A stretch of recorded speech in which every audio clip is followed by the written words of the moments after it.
Hi everyone, I'm so glad to see you again. I'm now in Lethbridge, Alberta. I left Vancouver 3 weeks ago and I just crossed my first province. So yeah, British Columbia, it's done.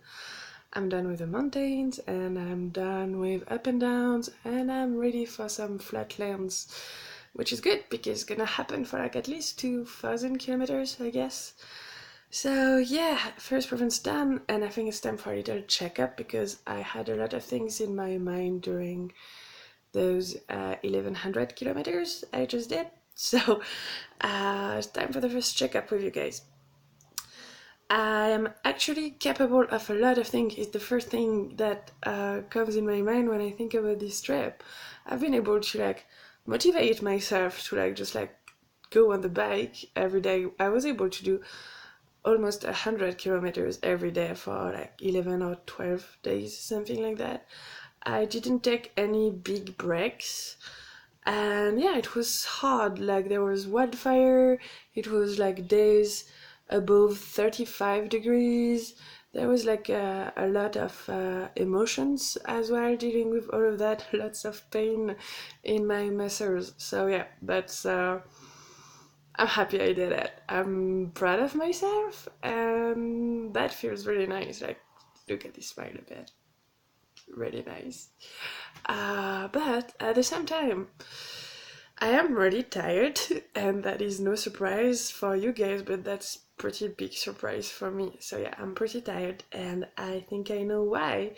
I met a couple of cyclists and other sportive people on my road, and they told me that I should take breaks sometimes, which seems fair. But I am currently on a break right now. It's been 3 days. It's my third day that I'm not biking at all because I was so exhausted and super dehydrated. Even if I try to drink as much water as I can, I still feel that it's not enough. I still for example, my fingers tip was numb. Like I couldn't deal with a zipper from up and down to get my bags ready or my tent open or whatever. It was kind of scary. But everything is back now. Look at that. I can do that. It's pretty impressive. So yeah, that's but I was really tired and really really dehydrated, so I'm better now. I'm ready to go back. I'm just waiting on Canada Post to deliver a package again. Patience is great. Uh, these breaks, that's what I want to share with you guys. Like, this break gave me the opportunity to think a lot about, not giving yourself enough rest, always want you to do better, overachievement kind of thing that I totally am. I'm gonna sign for it. So yeah, it gave me a couple of time to sit down, look inside myself, see what's going on, and try to move on from that. So I want to share that with you because I think I'm really not the only one doing that, and I'm not the only one saying that something is not absolutely wrong, but something I'm getting stuck somewhere, and you're getting stuck as well. Like, let's be honest. But we don't know how to get out of it, so I think I found a way of an explanation that works for me. We don't know, maybe that's gonna work for you. Try it. You have basically nothing to lose. So let's call this whole process the masquerade. Like a mask on your face. And there is no judgment or any kind. It's not about being fake or whatever. It's about pushing a side of yourself too much so the other one are not allowed to show up. I'm gonna be more precise about it right now. My masquerade, like my favorite one ever made, is this construct of myself. That's how I survived through the abuse and everything, is to be a young, adventurous, independent, free of mind traveler. That's how I built my self-image, and that's how I feel good about myself. Thinking about myself in that way makes me feel good, so I keep going. right? That's what you do. But the problem with that, there's no problem by itself with that. It's just like, I think for me, it's time to move on to something else, because it's been a couple of years already that I'm doing that. And I just realized when someone told me, you're so brave to like cross Canada by yourself. Are you not afraid? I am not. I am not afraid, and I don't feel brave to do that. I feel that it's my natural way to deal with myself and to feel good about myself. So I don't feel brave. I think people who have kids are way braver than I am. I feel that people who are stable in their job or are, like able to like not freak out in society anywhere, I think those are brave people, like way braver than I am.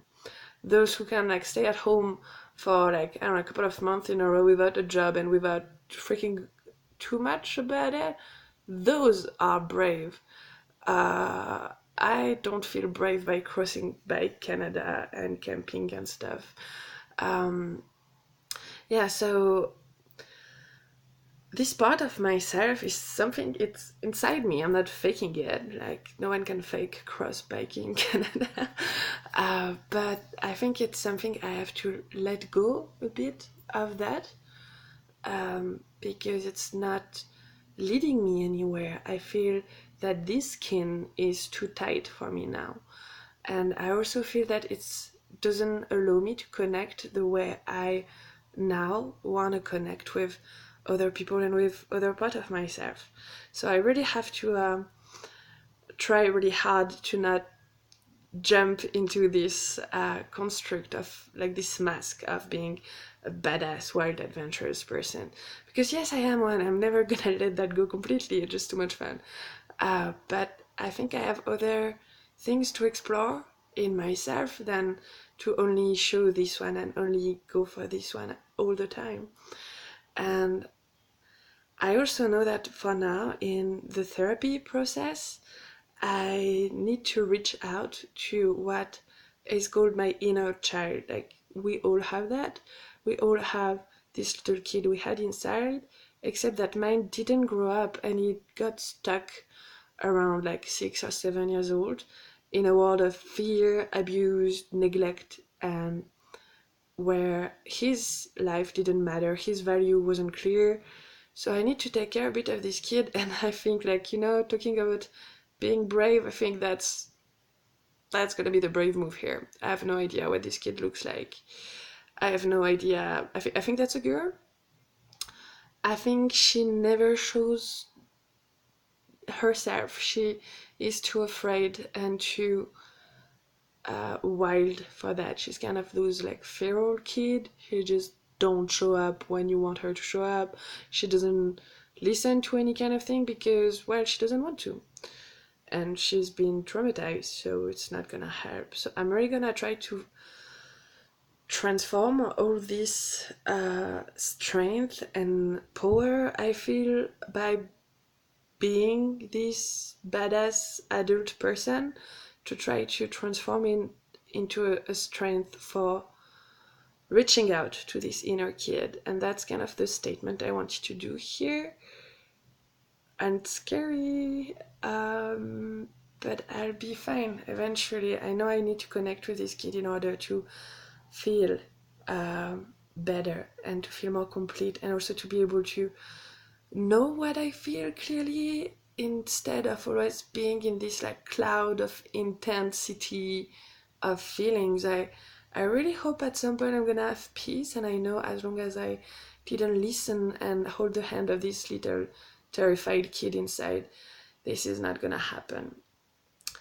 So yeah, that's my goal of therapy. I'm gonna come back home with all this strength of being a trans-Canadian biking person, and I hope that's gonna help me to reach out to this little kid. So I'm pretty sure this, like, my story is my story, but I'm pretty sure that I am not the only one who sometimes feels too tight in the current construct, the masquerade, that you show up like all every time you present yourself in society, you do something like that. It's really hard to escape from it, and you need it.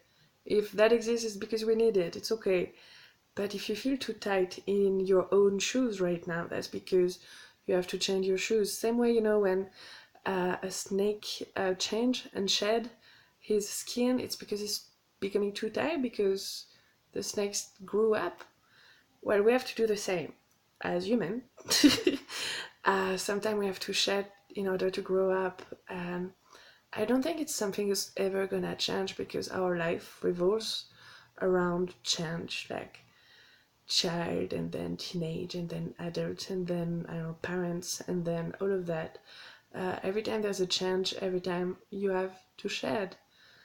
So good luck with that. If you want to share anything in the comment of, if you want to try to look inside yourself and establish what is your masquerade, like please do it. We're always better when we're a lot doing those kind of stuff.